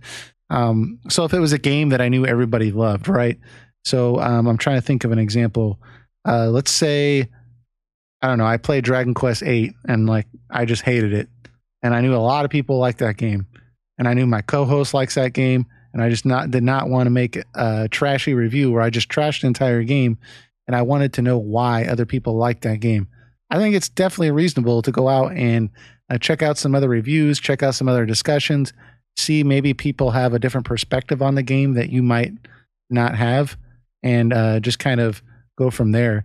But aside from that, I know what he's saying. Like, hey, like, don't like look to another review to set the tone of the game or of the review or anything like that, you know? Yeah, I think if you're a viewer, if you're someone who reviews games for a living, I think you should go in as blind as you possibly can on it, and just not try to get perspective from other people, just so you can give, because ultimately what you're doing, which is kind of weird that you plagiarize other people's content on their thoughts of a video game, because that's what you're reviewing essentially, is what your thoughts of the game were. It's like you're not writing like a story or a documentary on something. Like you're projecting your thoughts on the paper is what you're doing. And it just feels really weird that like someone can't feel compelled to take the time to do that and copy other people's thoughts, like literally copy and paste other people's stuff onto something. Like he even copy and pasted a NeoGAF post about Joy-Con controllers, the Switch Joy-Con controllers, and how he felt about them. I'm like, you really had to copy other people's work for that? You couldn't take a few minutes to type in your video how you felt about the Joy-Cons in your hand? I could tell you right now, I'm not a journalist. I can tell you what I think about it, and I can talk about it for like maybe 10 minutes about the Joy-Cons and what they do, and you know, and tell you what I feel about it. Does it feel intuitive? Does it not feel intuitive? Do they feel good in your hands? Are they light? Are they heavy? I'm like, you really had to plagiarize someone else's work for that. That's pretty golden. Yeah, I mean, I guess you kind of hit it on the head there. The difference being he's being paid to do this. He's reviewing things initially for the first time, more as an informer, informing people whether they should purchase a game. So yeah, that's got to be your own words, man. They can't be somebody else's. And I kind of wonder if maybe he was copying these because he just had writer's block and didn't know how to express his own opinions. I don't know, but that probably wasn't a good career for him if he needed to do that. Let's see here. About the Persona games, he said, I enjoyed the first Persona Q game, but it's more of an entirety Odyssey game, which is cool, but those games can feel very tiring quickly. Even as a fan of the first-person dungeon crawlers, so I take my time with them. Nice to hear they are making another crossover game, even if they still leave out the first two Persona characters. Screwing us, Alice. I agree with Eric's thoughts on gameplay over story, since Persona 3 and 4 were not paced well for having too much dialogue before you get to the main game. I found Persona 5 starting point had better pacing. This is all coming from someone that loves Persona and SMT games in general. I'd say Digital Devil Saga is the best for not having a long beginning. So I don't know. Yeah, I don't really have too many experiences with Persona, but we had a big long talk about Persona last week. So if y'all want to check that out, go ahead. He's got some more thoughts with emulation though. I am sad that MU Paradise is not having ROMs to download, but there are many other sites that I use. Excuse me. Other sites that I use to find ROMs, so they're not impossible. Just got to keep looking at other places. I find ISOZone is a good place to get PS1/PS2 games that I never found on MU. Man, every time I hear about the shadow. Okay, so first off, yeah, with that, yeah, he's exactly right. There's other places you can go. MU Paradise was, I think, one of the bigger ones. But, you know, it is what it is. You can still get them in other places, though. The thing is, you know, the smaller websites, sometimes they're a little shady, but he does point out a good possible replacement. So there's that. But he's just Googled. Be like, Google Zelda Minish Cap ROM. And it's like right there on the first page. Really? See, I always feel like I'm going to get a virus that way, but I guess I got antivirus and I don't know. Yeah, I can guess, tell. I mean, my antivirus was pretty good about spotting anything shady. And even then, I kind of know. I mean, as much as I've been on the internet, I've been able to better tell what looks shady and what doesn't look shady. Yeah. Yeah, for sure. He also is referencing how we were talking about, the company that makes Shadow Hearts. It's kind of like they don't even really make games anymore. But he says, man, every time I hear about the Shadow Hearts situation, I always get depressed. Saknoth is the developer. Remember, we were talking about that. But Aruz was just the license holder of the name. But I'd say it's close enough. It's kind of out there right now. So anyways, so we got some more here. We got from Ozzy Mist, or Ozzy, I don't know how you say this, but Ozzy Mist, I think that's correct. Just look at all the Konami games. So again, he's talking about the same point. Just look at all the Konami games being lost, like Silent Hill 2, and I'll even consider Metal Gear Solid 4 lost to PS3 era, since Konami won't publish or remaster it again. Similarly, Legend of Dragoon, other very niche games, they are preserved by these ROM sites. Video game companies don't even necessarily care about them, and whatever they do, these ROMs will keep surviving, at least in some form, where these companies won't be able to reach their hands at e.g. torrents, I think it's an example torrents, or despite the legality of these things, ROMs are important. I mean, yeah, dude, like if you think about it, there's a lot of games that just will not be re-released again, more than likely. That's why we brought up the Shadow Hearts as an example. That probably will not be remastered unless like a miracle happens. I think it's more likely that maybe I think you point out Silent Hill 2 or Metal Gear Solid 4, but I do see what you're saying with Konami and that situation. But I mean, those are like huge titles, or like Legend of Dragoon. I think it's possible, but I do see what you're saying. It is kind of like, well, that would be surprising if it did happen. And right now, these ROM sites are the only places really preserving these games. So I do see what you're saying. Do you have any thoughts? I think the funny thing is they've come out with Metal Gear Solid Legacy collections, and always, unless it was like on the PS3 itself, like 4 was not included in there. And I think the reason why that is because if you've played Metal Gear Solid 4, I believe they use a dual layer Blu-ray disc for it. And not only that, you had to download each episode. Not like download off the internet, download off the disc onto the drive to make sure it ran efficiently as possible. Yeah. And there was a lot of complications on the back end side of Metal Gear Solid 4, even beyond that. And I think that's something that's really hard to translate over to a different console like Xbox or making a PC version for it. I don't think it's impossible, but I think it would probably take a lot of resources to properly compress everything together to port it over. And Konami just probably thinks it's like, we don't feel like doing that or spending resources on it. I think they should. I think Metal Gear Solid 4 definitely deserves at least to be on have a PC version or like a remastered re-release for PS4, Xbox One, PC. And it definitely deserves that. Sure. But more on the point with preserving games, it's like, it's like I said last time, I think it's more of the responsibility of the community to hold and preserve these games, because I mean, we can't 100% trust the original parent companies to do this, especially companies that have gone bankrupt or have disappeared over time. It's like a lot of games, some games, and like just this happens all the time with all sorts of things where, like you said, a company might go bankrupt, and then another company buys that company, and then another company buys that company, and then at some point, like the company gets split, and it comes divided into two separate companies, and then a company buys one of the other company. I'm an accountant. I've studied this stuff a lot. Like this stuff happens all the time, and like once you have a property that has not been touched in 15 years. And you're trying to figure out after all these different company splits who actually owns it, like, woo. And then some companies might have to go through like a lawsuit because each company thinks they own it. Like, I'm guarantee you there's certain video games out there where a company's just looking at like, we're not going to touch this, you know? Yeah, it's like you have no idea who it belongs to. So again, it's up to us as a community to help preserve these, and ROMs so far have been the most ideal way to do this.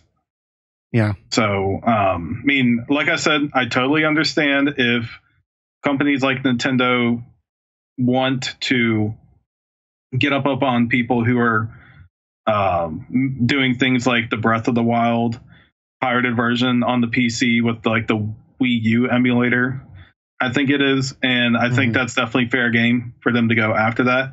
But like these older games and such like that, it's I mean, I can kind of understand their perspective, but this is something they truly can't get rid of, and it makes them look bad in the process. Because I mean, Nintendo's been very famous for being kind of cruddy people on the legal side of things. Sure. Like when the whole ESRB thing happened, they had absolutely no problem throwing Sega under the bus. You're like, well, we're a friendly family company. We wouldn't ever release these naughty games like Night Trap, and you know they were playing that card heavily. And well, actually,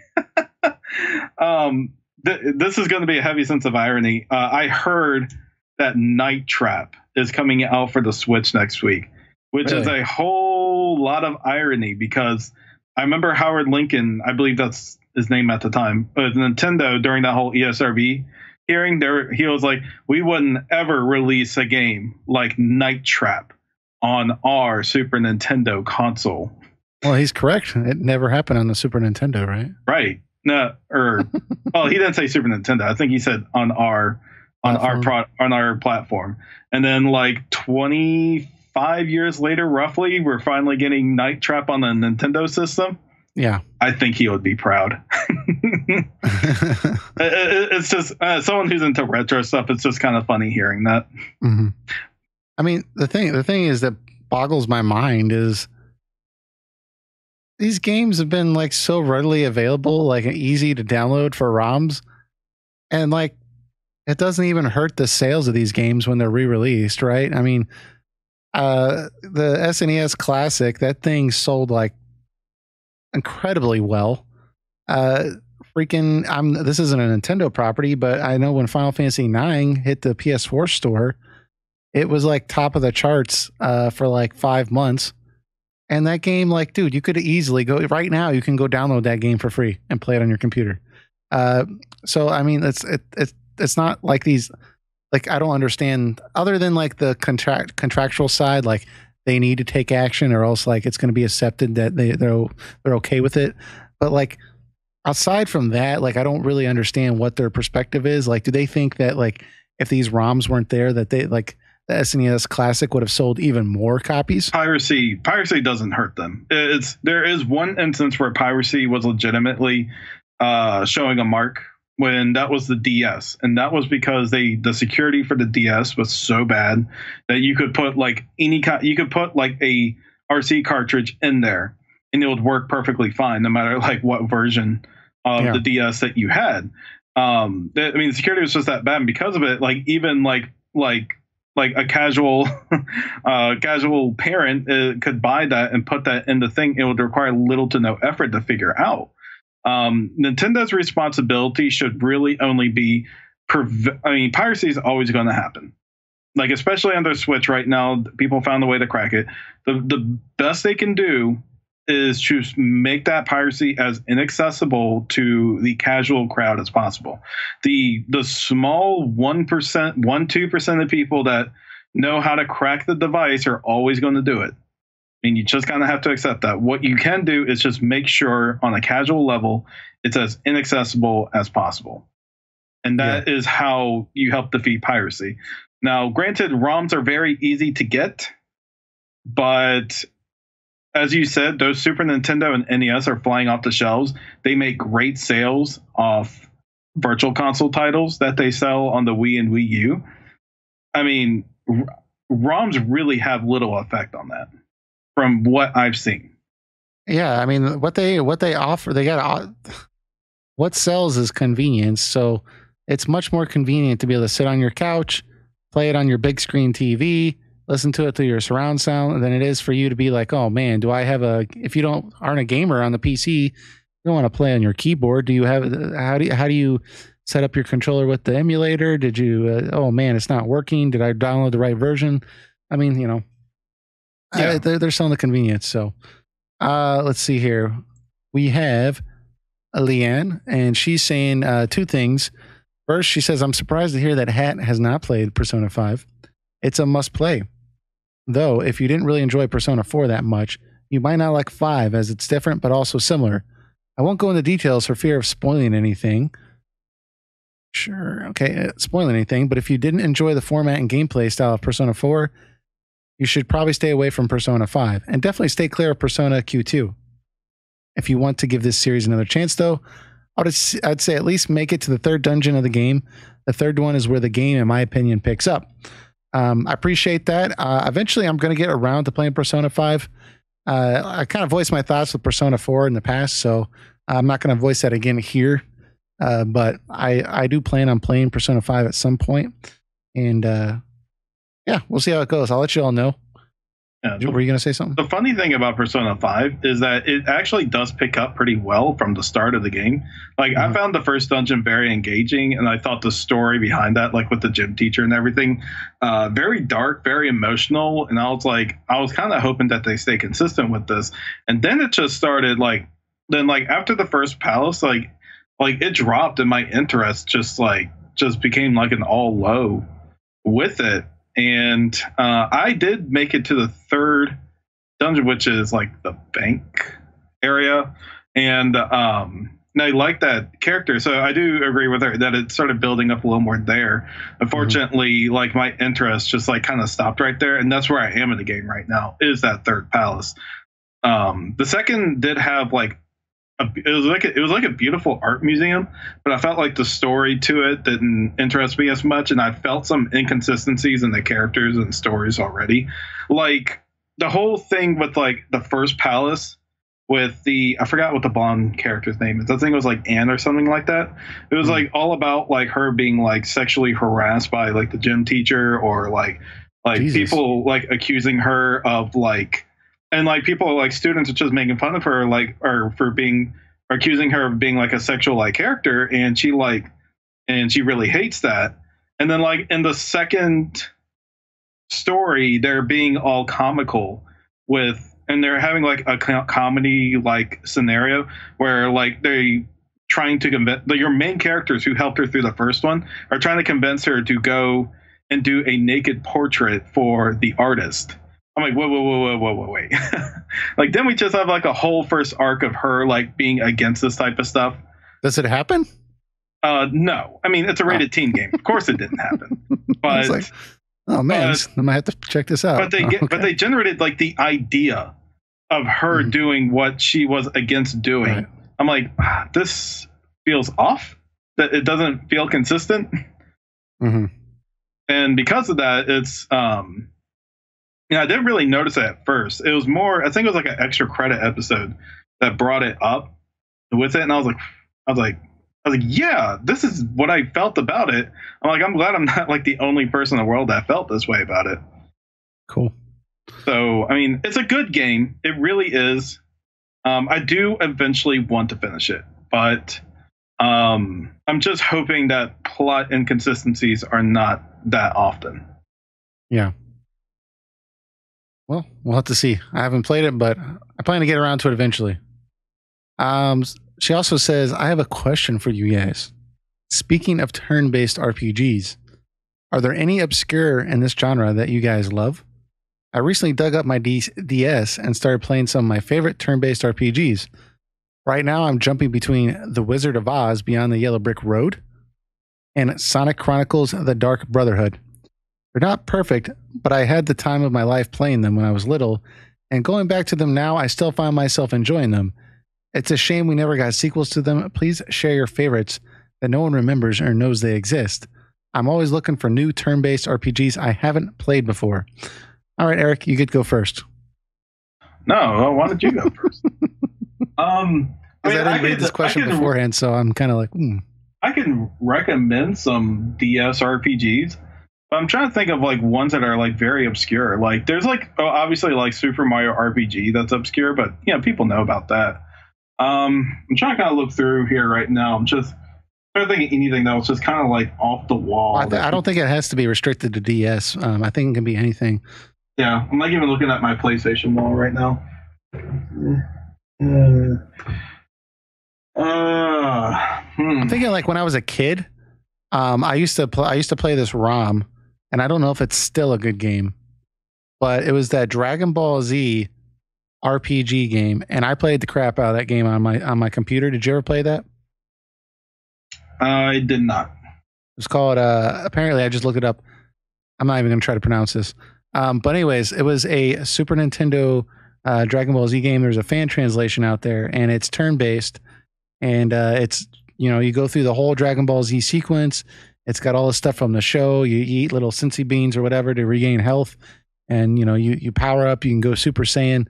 I don't know. It's cheesy, but it is what it is. So that's one that I thought of. I haven't played it in a long time, so that's probably not a good example. But I was trying to think of like an obscure game that I played off the top of my head that I could recommend. Let's see here.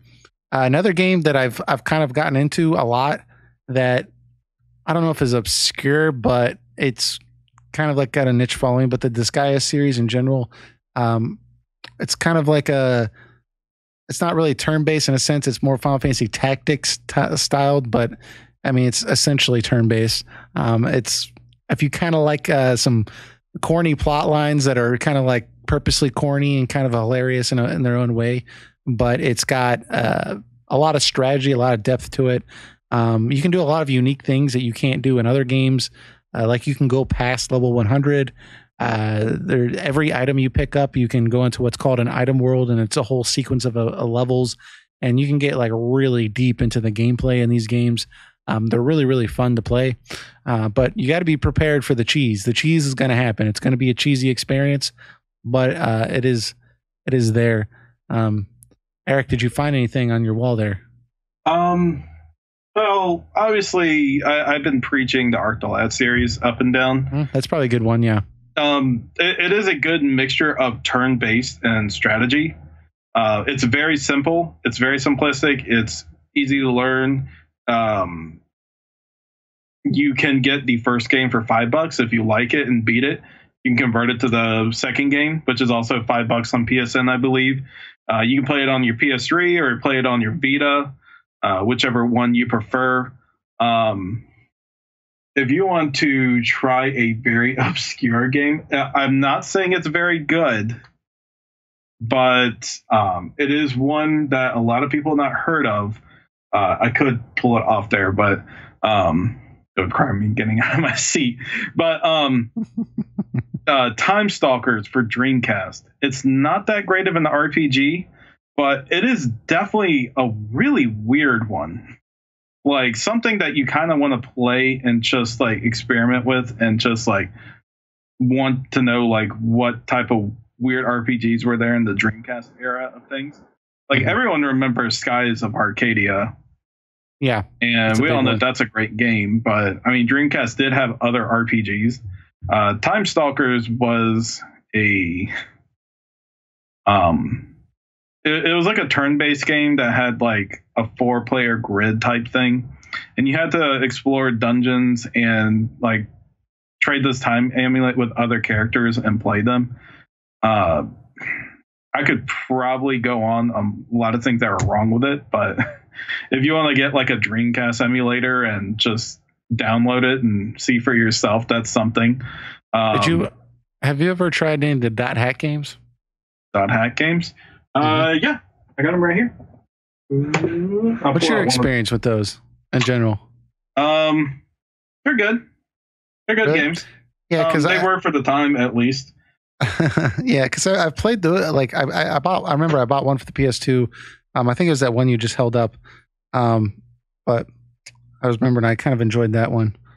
I didn't play the GU ones, but I played the original 4, and I think a lot of aspects about it are outdated, like the combat system and everything. But I think it had a pretty decent story. it's a unique one. It's like you're actually like a character in an online game, but like things are happening in like people and like the kids who are like playing them, like their heads are stuck in the world and they're like having like actual comas in real life when things happen to them in the game. Mm-hmm. So you're going on figuring out the mystery, what's going on with this, and you're exploring things. And through like 4 games, you're discovering what's going on. Yeah, I'd say the only other thing that I could really recommend off the top of my head is and I'm sure, Leon, you've seen a lot of these. If you just go onto Steam and you see a lot of the indie games on there, there's a lot of real cool ones on there that kind of have that retro feel to it. Off the top of my head, we got on my desktop, I'm looking at right now, Cosmic Star Heroine. That was a very cool, like kind of Chrono Trigger-ish game, but it actually has a really cool art style that actually meshes well with like kind of really capturing what that Chrono Trigger style artwork looked like. It has a really cool soundtrack. The battle system's unique. The only thing I don't like about it is the dialogue is very bad. It's very poor. It's obviously some guy in his garage wrote it, so it's not very good. But I enjoy playing a lot of those kind of games on there, and then you can get a lot of indie games on other websites too that have a lot of heart to them. But there is one more I can list, for the DS actually, Sands of Destruction. It's a very okay game. It doesn't do anything to really break the mold of JRPG titles, but it's a very nice, relaxing, cozy type of JRPG. Like, it's nothing original or anything that, like I said, breaks the mold. But if you're just looking for something with like a decent story and just like kind of distracting, it's a very serviceable game. And I think it's pretty cheap. I think it's like less than $20 if you look for like a physical used copy of it. I think it's worth trying out if you're open-minded about JRPGs on the DS. Cool. I'm just fixing something real quick. Let's just go on to this next question. We have next questions from Juan Soto. He says, highly recommend trying mainline Shin Megami Tensei. Seems like the combat and music. I have. Seems you like the combat and music. Try SMT Nocturne, PS2, PS3, and on PSN, or SMT4, 3DS. High focus on gameplay and battles, and still awesome soundtracks. Yeah, I plan on actually. I own it. Yeah, I think he was.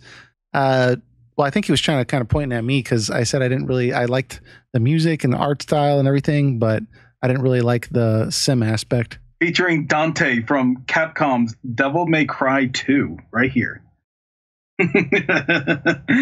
It's a little inside joke for some people.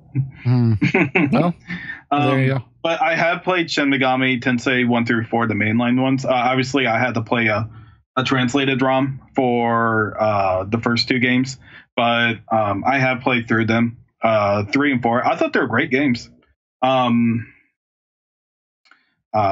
3 here is probably my favorite, and it is sometimes unforgivably hard. But the story was pretty exciting, and Shin Megami Tensei 4 and the Apocalypse sequel, I thought they were all great. I do agree with you. Great games. I recommend them to anyone. So the one on the Shin Megami Tensei I know there's one that came out on the PS2. Which one is that? Or was there multiple? I'm not familiar with this series. The one that just held was Nocturne. Let me see if I can Devil Summoner. There was the Devil Summoner series right here. Here we go. This one. And then I have the second one of this. There's one that's like rated very highly. I thought it had like a kind of a red cover, I thought. Yeah, that's one I just had in my hand. Oh, okay. Nocturne here. Oh, okay. It must have been, yeah, that's the one. I've been thinking about trying that one. The only thing that's been kind of turning me off lately is not turning off from ever picking up, but just now is that, from what I understand, it's like at least a 50 to 60 hour game. Oh, yeah, it's long. Be prepared for a very long experience. Let me see if I can do this without And the other one here is the Digital Devil Saga. Digital Devil Saga 1 and 2. That one was pretty good. Mm-hmm. Very good. So I'll have to try those out. Maybe you're right, Juan Soto. I think because like the biggest thing I didn't like from the Persona games is the sim aspect of just like, going to basketball practice and being part of the literature club and then the whatever. That's in Persona. Shinigami Tensei Tensei is a straightforward RPG. They don't really have the sim elements. That's why I'm saying I think Juan Soto brought that up, was that I like the music and like the art style and the combat of Persona, but I don't like the sim aspect. So I think he's pointing out that SMT games are kind of similar to Persona. Well, I know Persona is under that same umbrella, but he's saying that you just try those because they might not have as much sim aspect to it. So I appreciate that. Yeah, I agree with him. Good picks. Cool. And then, man, we're having issues here with this centering. All right. So next we have Ozzy Missed again. Another comment. Also wonder if you guys ever played a Legend of Heroes Trails series. It's amazing. Do a review or do a podcast about it as it comes to an end next month after at least 16 years. Eric. We've talked about this before, but you must be newer to this channel. That's fine though. It's a good question. Welcome. I talked about the series before. I don't know which episode I've talked about it, but I have talked about it some for a few episodes. About maybe 2 months ago, maybe. Yeah, something like that. My general consensus is I don't really get the hype of it, and it felt really slow for me, and a lot of the writing I found questionable. But I got to the third city in the game, and I felt like things were starting to pick up more. The weird thing about this game, I'm on the first one, the first chapter, and I will complete it one day. But I feel like the good moments and the very dull moments go like very hand in hand. It's like one moment things are just like exciting and and then the next moment is just like a lot of dialogue, like senseless dialogue that I felt like that could have been turned from like a 15-minute conversation to a 5-minute conversation. Yeah. But I do see a lot of potential in its world. I really started warming up to Estelle and Joshua and other supporting party members. I found the romantic guy a bit annoying, but it was interesting seeing what he actually was. But like I said, I like the main two characters, and I will get into it more likely maybe by the end of this year, maybe, because I'll have Dragon Quest 11 and a lot of stuff's coming out between September and December. So I'm not sure when I'll get back to it, but I will inevitably get back to it. Yeah, I mean, honestly, because I saw this question earlier when he posted it, I was like, I thought about actually going on Steam and kind of downloading one of the games. I tried going onto a forum and just asking which one I should start off with, because I know there's a couple different games, and people are like, no, like you don't necessarily have to start with the first one, but there's a lot of stuff you'll miss if you don't. And everyone just kept talking about how amazing the first game was. And instead I played Star Ocean. So, well, I do want to get into it eventually, because I know a lot of people are really, really into these games, and there's a surprisingly strong fan base for Falcom games. Yeah, so I know that it's got to pay off eventually if you stick with it. So I'm willing to give it a shot, but probably not anytime soon, because we have Dragon Quest 11 coming out, and I know that's probably going to be a good 80-hour game at least, for me, anyways. So I have a week off that week, so I'm gonna. You took a week off? Yeah, I mean, I got time I got to get rid of before the end of the year through my work. So I just started a new job, so. Yeah, I'm taking I decided instead of like taking like some break off like around Christmas time, which usually nothing's going on around that time for me. So I don't blame you, dude. And then taking another vacation with my girlfriend in October, like that'll be like an actual like not be at home vacation. But the other week I'm using for Dragon Quest 11. Does she call you a geek for that, or? Oh, she calls me a geek for many other reasons. Yeah, cool. I don't blame you. All right, let's see. What do we got here? We got Kingdom Geekdom. Well, first off, just the last comments. Was it Sliat? He said this is a good video. Talking about last week's episode with IGN plagiarism, Square Enix on future JRPG releases, Persona collaboration, and MU Paradise shuts down. I really appreciate the positive vibe you're shooting there. Really appreciate it. Thank you for that. Kingdom Geekdom, though, he says, do you think that the FF7 remake would affect a possible Switch port of the game? Okay, first let me rephrase this before we attack Kingdom Geekdom. We were speculating.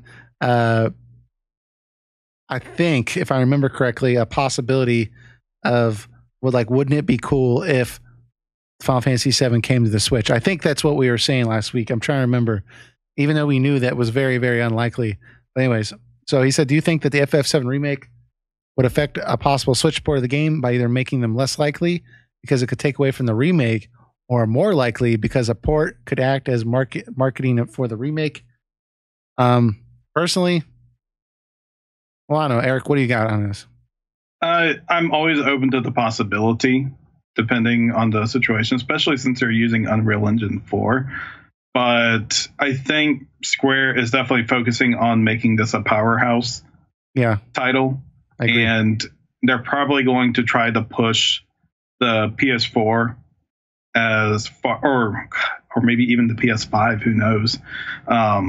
Whatever hardware they're on, they're probably going to push the limitations as much as they can on a title like that, because the expectations of that title is so ridiculously high. I'm sure they're trying to do everything they can to deliver on the final product, which may require that big graphical increase in its quality. And I have a feeling that the Switch can't meet that demand unless they do a lot of tweaking in its settings to make it optimal for the Switch.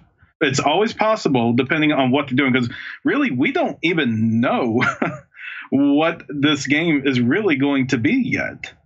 We really don't know. And for all we know, it could be something that could work on the Switch. But if I'm just going by Square Enix logic here, I think they're focusing on being a full powerhouse title. Yeah, well, there's a lot of speculation about whether the game's even going to come out on the PS4, like you said, and it's looking more like it's going to come out on the PlayStation 5, more than likely. And at the very least, this, part 2 and part 3 are going to come out on PS5. We can be certain of that. So I highly doubt the game would be able to be ran on the Switch, but like you said, you never know. I do think a greater marketing strategy here would be, and I'll get to answering your question, but I'm thinking like a way out of this situation. What Square could do, release the game on the PS4/PS5 as planned, but then release the HD remastered version of the original Final Fantasy VII on the Switch. Maybe the game will take so long to come out that it'll come out on the Super Switch, the next generation the Switch Pro that's been rumored. No, just like the whole new generation Nintendo console. Yeah, maybe. That would suck, and I'd be pissed. But let's say a Final Fantasy VII remake was announced and it was coming out on the Switch. He says, would that affect the possible Switch, or could that affect the possible port of the Switch game, or would that likely take away from the remake, or more likely because a port would act as a marketing for the remake? I mean, I think there's a lot of excitement around the Switch.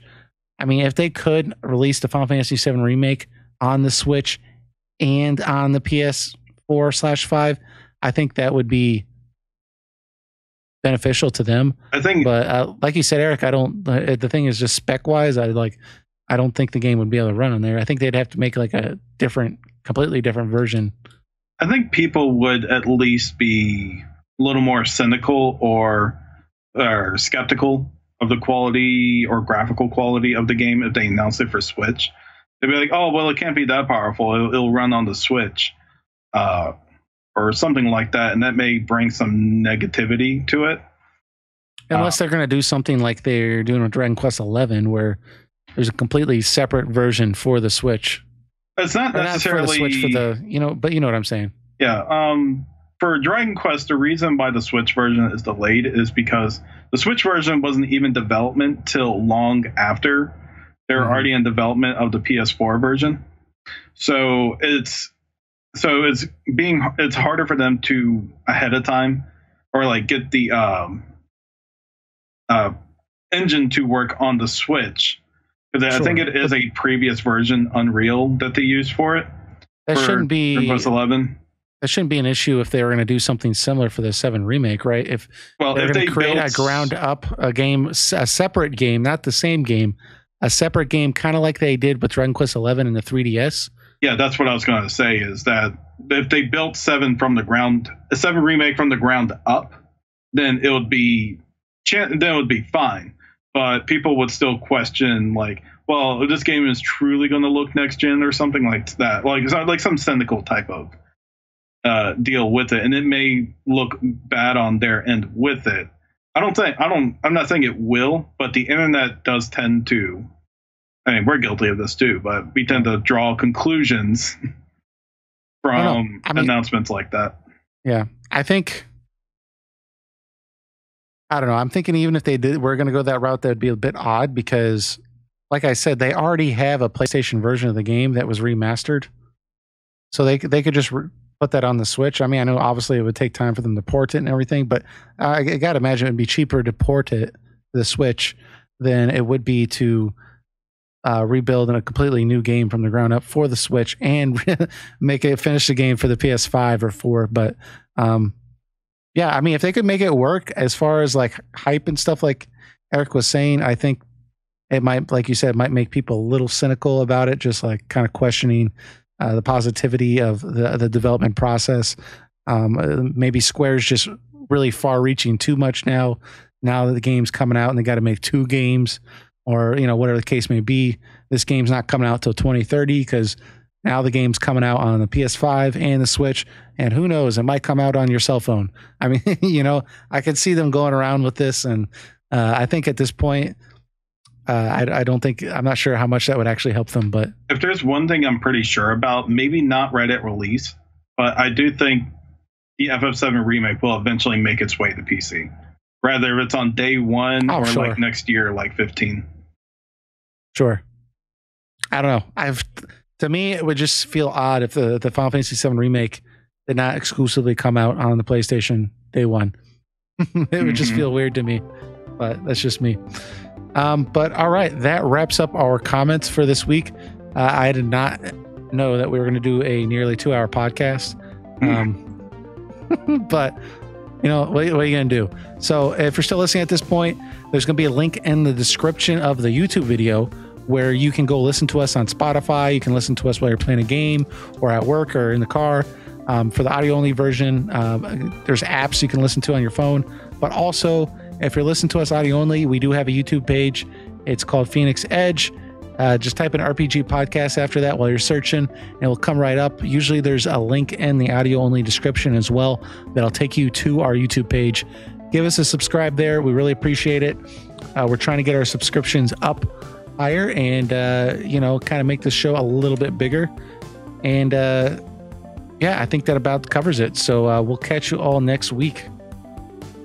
Take it easy, guys. All right, take care.